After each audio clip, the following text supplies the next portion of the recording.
Welcome to Known Profits. Each episode, we sit down with inspiring guests from nonprofits to share their journeys and the impactful work they're doing. We hope their stories resonate with you, sparking inspiration and excitement to get involved with a cause that speaks to you.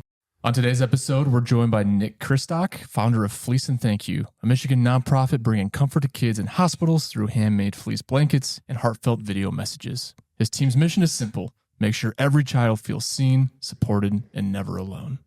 We spoke to Nick virtually, and we actually have a video of this podcast up as well. So if you are listening and want to check out the video, check out our YouTube channel and watch the video version of this podcast. If you want to support Known Profits Podcast, you can follow us on Spotify, Apple Podcasts. Follow our socials too on Instagram at Known Profits Pod and on Facebook at Known Profits Podcast.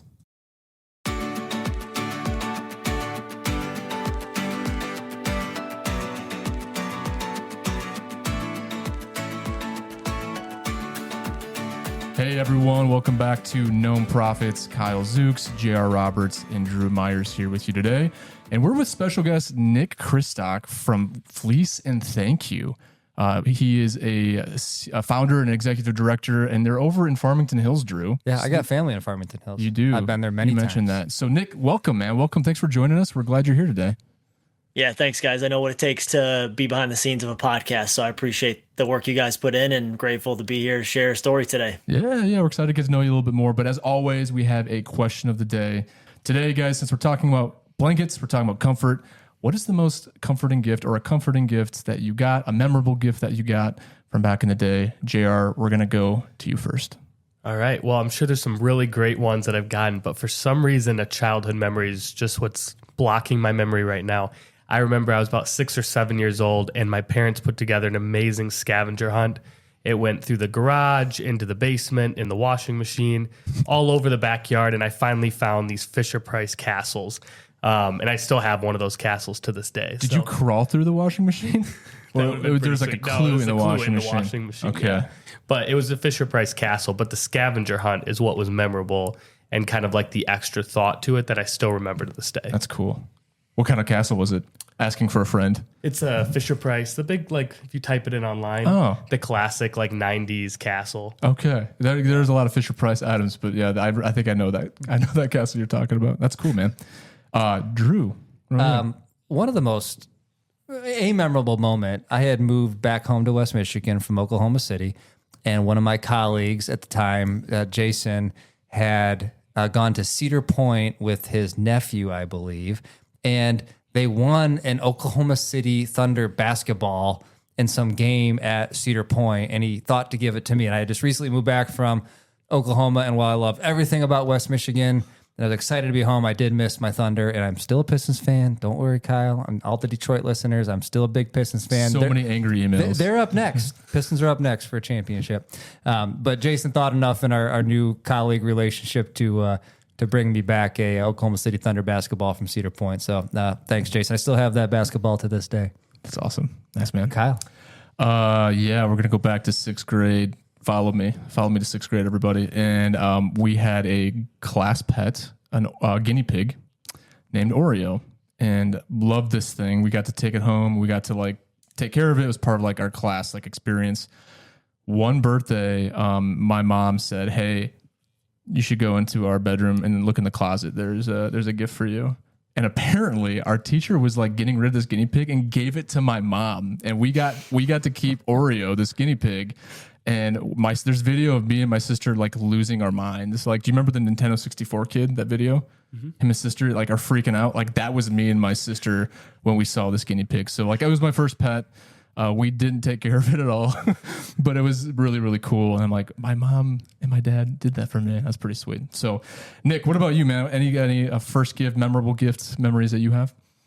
I'll take you to 2014, and part of my story involves taking you around the world. So playing soccer overseas in Australia, I reported to the team, got there on a Wednesday, had Wednesday, Thursday training, and my first game was that Saturday night. It was also my birthday, but I'm just got into a continent where I didn't know a soul on the whole continent, right? So I show up, I'm 15-hour time difference, so I'm just like all over the place. last thing I'm thinking about is my birthday. And I sure as heck don't expect anybody there to know that it's my birthday.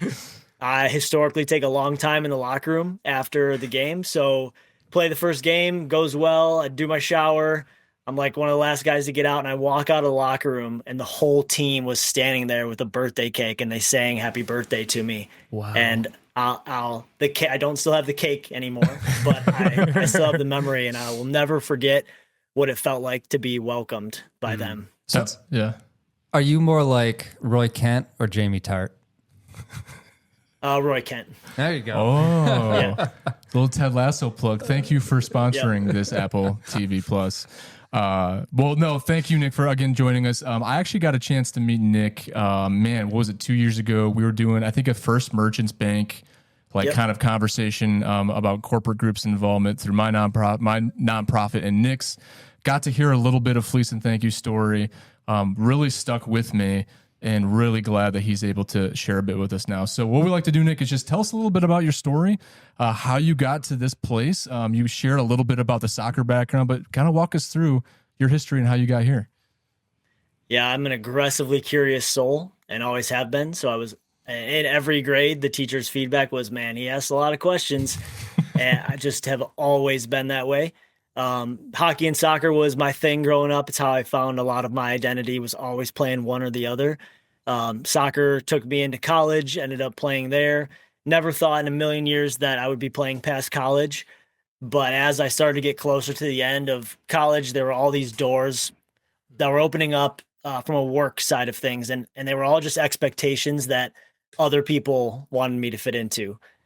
And none of these doors were something that I thought were what I was supposed to be doing. And this opportunity, my senior season, opened up to try go overseas. And I ended up taking the opportunity and got an agent and found a team halfway around the world in Australia, 10,000 miles away, and signed just a 1-year agreement.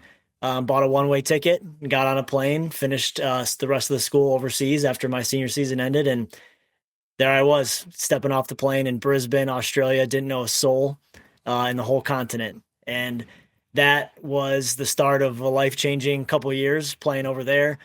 Originally just thought I'd go for 1 year. I thought, okay, I'll have a whole year to figure out what I want to do with this life that I have beyond college. And I got 8 months into a 9-month season, and I remember it vividly because a lot of big things in life don't necessarily happen in a moment. They build up over time. This was a moment. I woke up one morning, and I can remember it to this day when I close my eyes and think about it. I woke up and thought, man, I've got 1 month left of this season. I am no closer to finding out what I want to do with my life, and that's what I came here for. And ironically, that day, the team asked me to come in, and they said, we'd love to have you back for another season. And I didn't even call home, signed right away. I said, absolutely, I've got to come back. I could have never prepared myself for what it took to build a whole life from scratch in another whole country. So the second season, I was able to step back into that life that I'd started to build. And that's when I really started to invest in myself and learn what I wanted to do. And while soccer was fun, there was a lot of free time. So I started working with 3 different nonprofits locally in Australia. 2 of them worked with kids in the hospital, and 1 of them served our homeless friends on the street. And I was spending every extra hour I had working in the nonprofit space, and it lit me up. I fell in love with it. And I knew I wanted to start something when I came back to Michigan. And so that was kind of the genesis of some experiences I had in Australia and moving back to Michigan that then started me on this journey that I'll continue to tell you more about. But that's the base of how we got to here. So how about, continue that story. How did you end up going from Australia, both managing the professional career, pro athlete track, along with the nonprofit track, but how did that morph into Fleece and Thank You? So 2 of the nonprofits in Australia, one was Make-A-Wish Australia. Everyone's heard of that one. So I was wish granting every day of the week. It was awesome. I was getting to meet with kids, learn their most cherished wish, and help bring it to life. Was also volunteering directly at the Children's Hospital locally in Brisbane there. So working firsthand with kids in the hospital. So that kind of mission category is starting to work its way through my heart. I also at the time met these 2 20-year-olds who had this crazy idea that they could put washers and dryers into a van and go ride up to wherever homeless friends were living and wash and dry their clothes for free and give them an hour of meaningful conversation. And so I met these two 20-year-olds when they had 2 vans in Brisbane and helped build Orange Sky Laundry to now it's Australia-wide and New Zealand. They do 500,000 tons of washing, and they serve hundreds of thousands of homeless friends across Australia and New Zealand every day of the week with washing clean clothes and meaningful conversation. So I learned how to build and scale a nonprofit from that experience. I actually trained a homeless friend to take over my role in the Gold Coast when I was leaving, which was awesome. Mm-hmm. And was then working with kids in the hospital. And these two just all came together. When I fly home, I get a text message from my twin sister. Shout out to anyone who's a twin that's listening to this, Twin Power. She was working in pediatric oncology at Mott Children's Hospital in Ann Arbor. She asked me to make a blanket for one of her patients. She said, Nick, when you're home looking for a real job, because her soccer wasn't a real job, it's fair. She's like, you should make a blanket for one of my patients. And again, aggressively curious, right? Well, Tara, I can make a blanket. Well, how many do you need? Do you need 5? Do you need 10? She's like, well, I always need them. They change the room and we never have enough. So I call up her hospital. Hey, my sister said she needs some blankets. Like, is this a thing? How many do you need? They're like, yeah, Nick, we get maybe 1,000 a year. They all come in December.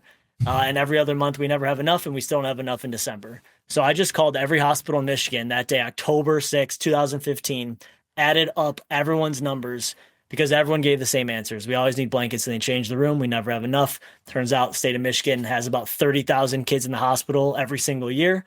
And that became the North Star. How hard could it be? Let's just make 30,000 blankets a year after year. And even more than just the color and comfort, from working with kids in Brisbane, I saw how much they needed the connection.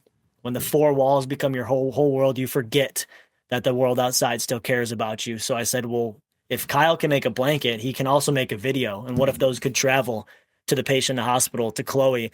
And wouldn't it be cool if Chloe could send Kyle a video message back? Mm-hmm. And so built the tech, and that's a whole story in and of itself. And we were off and running. So from day one, video messages and blankets to pediatric inpatients has been the story. And I'm sure we'll talk about kind of where it's grown to today. Yeah, I love the perfect segue. Nick is just like teeing us up. Talk about the video messaging, and that's the response from the patient in the hospital. They get back to the maker of the blanket, correct? Yeah, talk a little bit more about that. Yeah, so Kyle can make a blanket. He can do that at home. He can do that with a company, a group, etc. We work with 500-600 groups around the country every single year across the entire country, all 50 states we've shipped blankets to this year to be made by blanket makers. And you're going to make a video message with that blanket. It's going to sound something like, hey, this is Nick. I'm here in Farmington Hills, Michigan. I made this blanket just for you. I'm thinking of you and I hope it keeps you warm. Hope you have a great day. And then you can get that message back from a patient. Hey, Kyle, this is Chloe. Thanks so much for your blanket. Just finished up my cancer treatment. Good news is I'm all gone. I beat cancer free. And thanks for making this blanket for me. And now we've made a connection with a patient in the hospital and someone in the community who was there at the starting line of their journey to support them.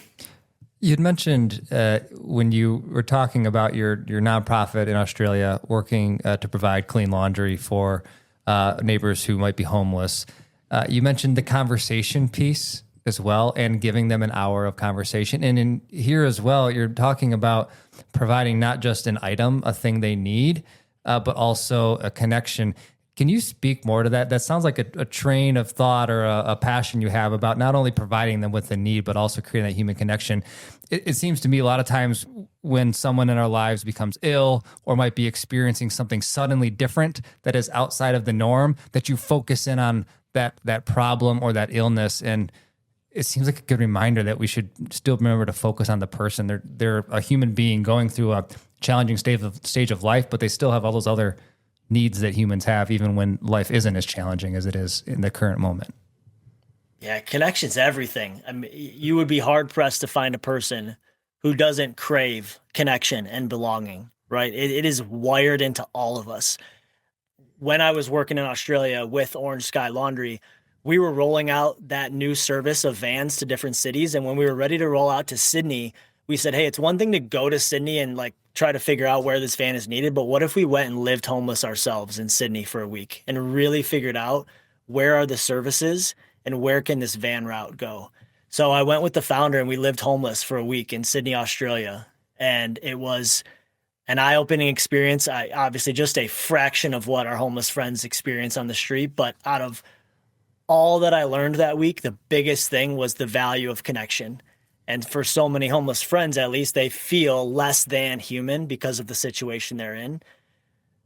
So I always like to give this plug to support our homeless friends in the street. When you're walking in a downtown area and you see a homeless friend, I don't think the answer is that you always have to open up your wallet and give them every dollar that you've got every time.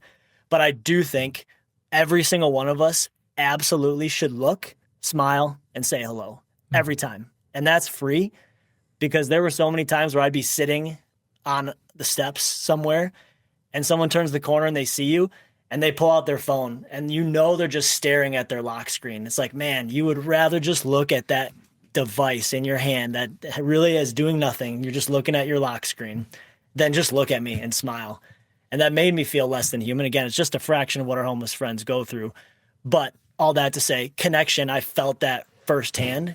And then working with kids in the hospital saw, for so many of them, they really feel like the whole world becomes those four walls. And so that was the genesis of, gosh, can we bring Kyle into that room without him physically being there? Can we do that at scale? And video was the powerful way to do it. That's really good. That's awesome. I want to hear a little more on the tech side there. You mentioned you had to develop the whole technology to make this possible. What led you to go that route? I mean, I know you needed video in there, but why not, take a video and you just text it and send it? Why this route? Yeah, when we first had the idea, I was going to every single blanket event, because prior to the pandemic, we were an all in-person blanket event nonprofit. I was going to every event. I was filming hundreds of videos at these events, and I'd have all these files on my phone, and I would take them back with me, and I would spend all night uploading them to YouTube, one at a time. And then I'd take the YouTube link and I'd make a page, fleeceandthankyou.org/Kyle123. And I'd embed Kyle's YouTube video on Kyle's page. And then I'd send Kyle an email. Hey, Kyle, thanks for the event today. Here's the page of your video. You'll get an email when a patient responds. And then I'd put a tag on that blanket with Kyle123 on it. Patient would view that video and email me back a response. And I would go try to find which blanket was that. Okay, Kyle123, upload to YouTube, put it on Kyle's page, send an email to Kyle. Hey, Kyle, you've got a message back from your blanket recipient. And I was doing that night after night, 3 o'clock in the morning. I'm still uploading videos, and you have that there's got to be a better way moment. Right. So I call up a buddy. We jerry rig a WordPress plugin together that kind of worked. And then I had other nonprofits asking if that was something that they could use. So I raised some money, built a product, brought it to market, and then now it lives in the market today, and other nonprofits use that tool. But Fleece and Thank You has obviously built, our foundation on personalized video messaging. And that's incredible. And just funny just to hear that, because after about a second of you saying that's it's a no-brainer. There's no way that's sustainable outside of someone having a full-time job just to upload and send. So Right. It's neat how it seems like in each of these, you're recognizing a problem or a challenge, but also you have the curiosity of how do we do that better, right? Like you go back to your story with your sister and she shares, hey, I need a blanket. And you're like, well, do you need one blanket or more? And then rather than just kind of being satisfied at, okay, I'll send 5, you then went to call each of those hospitals, right? And then figure out, oh, we need 30,000 across the state. And then you go, how do we solve for that? So that's fascinating. Where is this at today in the journey? Are we at 30,000 blankets coming in, or what does that look like? Yeah, you fast forward to today, we're actually about to turn 10 years old in the fall. Please wow. Thank You will be 10 years old in the fall, which is crazy.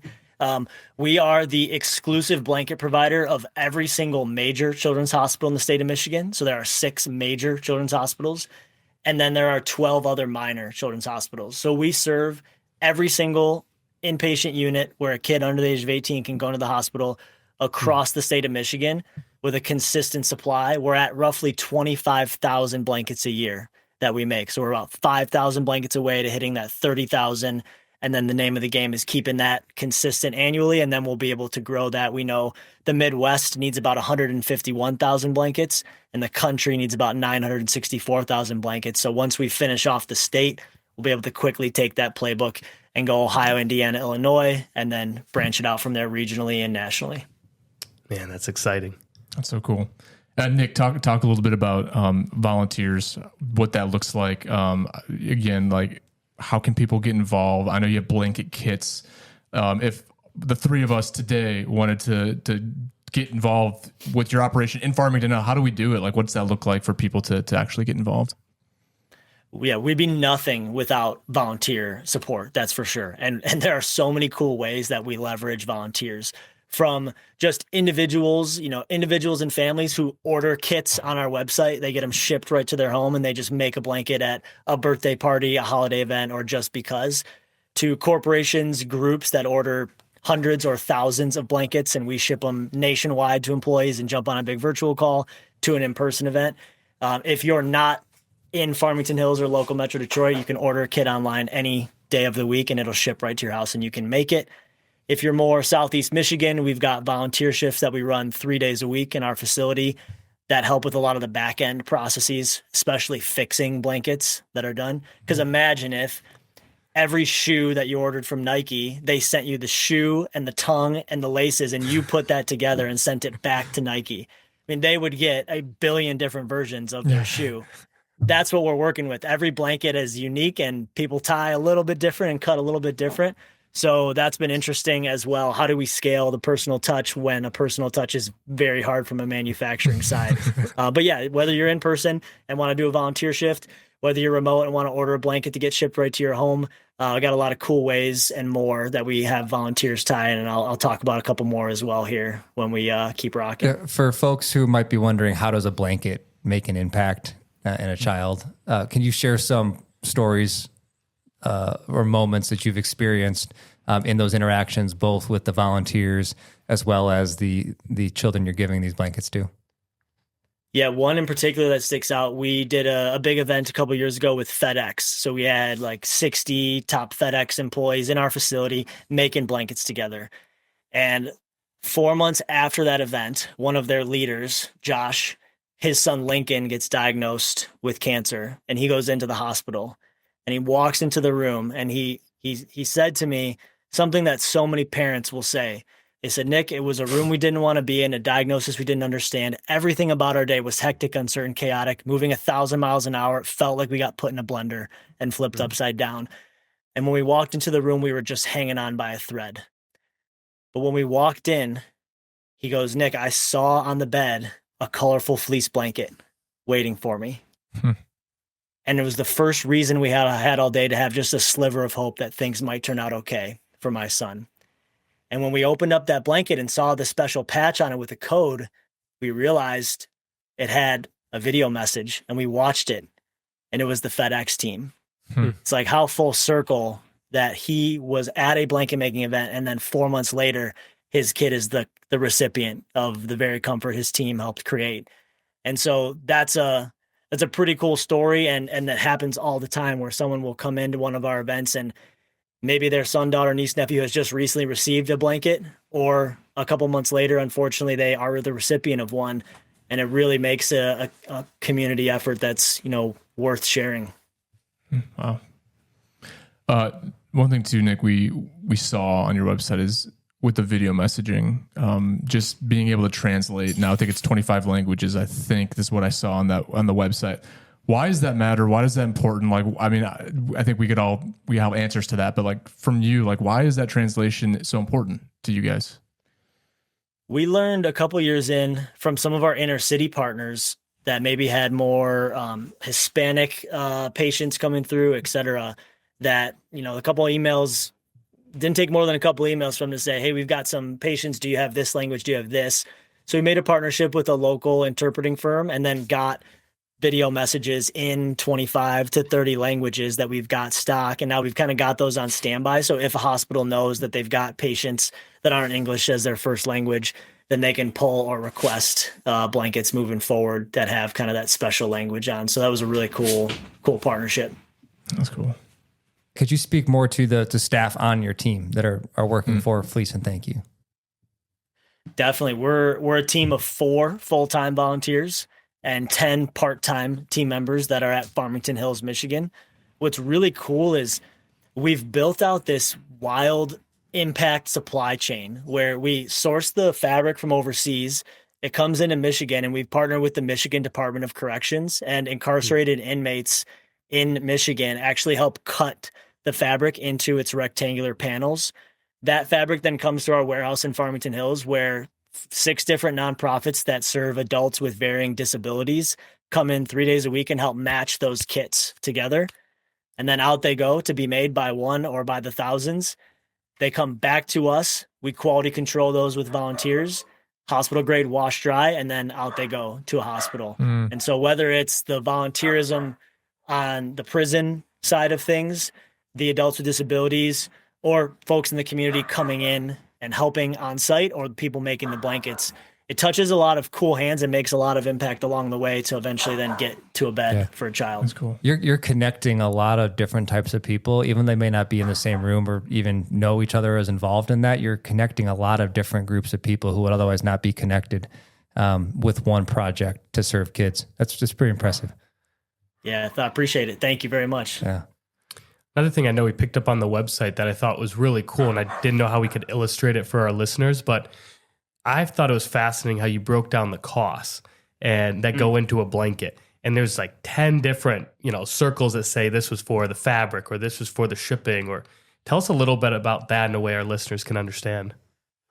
Yeah, I'm a big proponent of nonprofits, not being shy to look at for-profit structures and entities and philosophies and making sure that we're bridging the divide, because the consumer is the consumer. There's not just nonprofit consumers and just nonprofit donors and for-profit consumers. They're the same person. Yeah. So we looked at when we were starting, we were competing against Joann Fabrics in the fabric stores. No beating around the bush there. When somebody showed up to our site, they were choosing, am I going to go to the fabric store and see it, touch it, feel it, and buy it from there? Or am I going to order a kit through you? And so we decided early on, we got to be radically transparent with what goes into your $30 donation for this kit. And so when someone emails us and says, hey, I can go to the fabric store and get this for $25, why wouldn't I just do that? Well, look no farther than this graphic. You're going to go there, pay corporate America the $25. Who's going to wash it? Who's going to dry it? Who's going to deliver it, right? Here's our kit model. The fabric's actually less, but we're going to have all-inclusive wash, dry, cutting, and delivery. We're going to put that on a bed for $30 donation, and people immediately responded with, okay, cool, I get it. It's awesome. Yeah. Well, I'm just it's such a good point about nonprofit versus for-profit, right? Like giving our donors and people who are interested, the transparency of this is what your dollars are doing. Because I think there is a lot of time there's an unknown of what does this actually do? I'm giving money to this. And so the fact that you guys provide that, I think is a big deal. Nick, as you grew your knowledge of nonprofits in another country, coming back to the United States, what did you learn that the nonprofit community in Michigan and in the U.S. could learn from nonprofits in another country? Multiple streams of revenue, be scrappy to make multiple streams of revenue, and then find a way to make a personal touch. And if you don't think that you have one, I promise you do. You just got to dig a little bit. And then also third, find some physical item or connection to your mission that people can touch and with their hands and order or buy or help with in some way.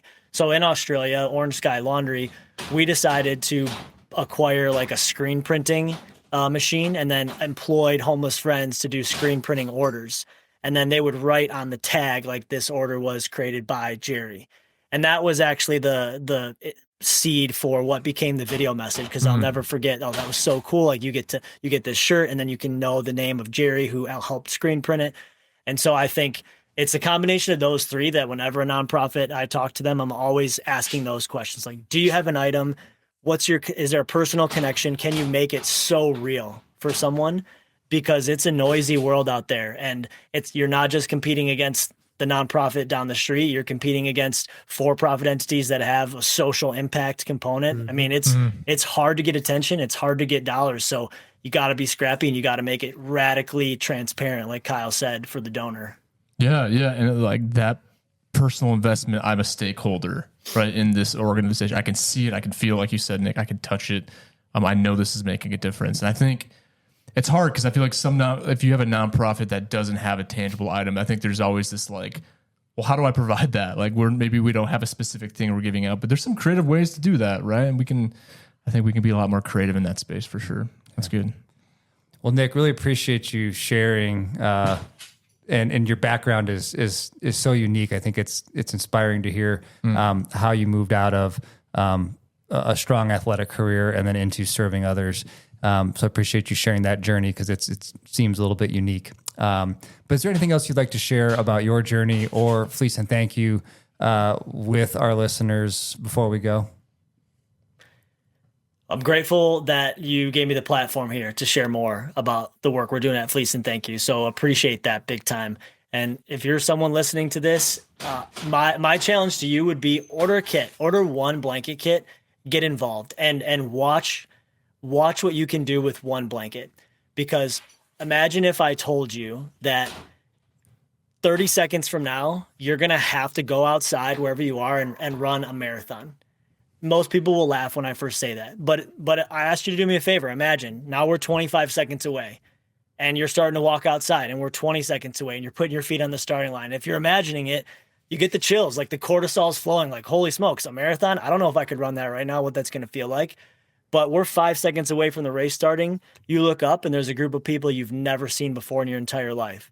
And they're screaming their faces off, holding up these signs. You look closer, they say, you realize it says, Kyle, we're here for you. Drew, you can do this. JR, we believe in you. Like you're instantly less anxious to run that race because someone you don't even know showed up at the starting line to support you. And that's all we're doing for kids in the hospital. I know a blanket will never cure cancer or fix a broken leg, but there's tremendous power in starting a race off on the right foot. And that's what we're trying to do for kids in the hospital. And we're here for anybody who wants to join us in that. Yeah, that's so good, Nick. And beautiful analogy, thoughts going forward. Boys, we might have to get a couple kits. I think we might have to do a known profits blanket making session. Be really cool. So that'd be awesome. If you are interested, like Nick said, if today's conversation hit you in a way, want to encourage you to check out Fleece and Thank You's website. We're going to have it connected to our podcast page. So check them out. Find a way to get involved. Maybe you order a kit. Do it with your family, but continue to learn more about them as well. So thanks again, Nick. Hope our conversations can continue beyond this podcast as well. And we're big fans of what you're doing over there. Yeah, appreciate the platform, guys. Thanks for what you do. Thank you. Thank you.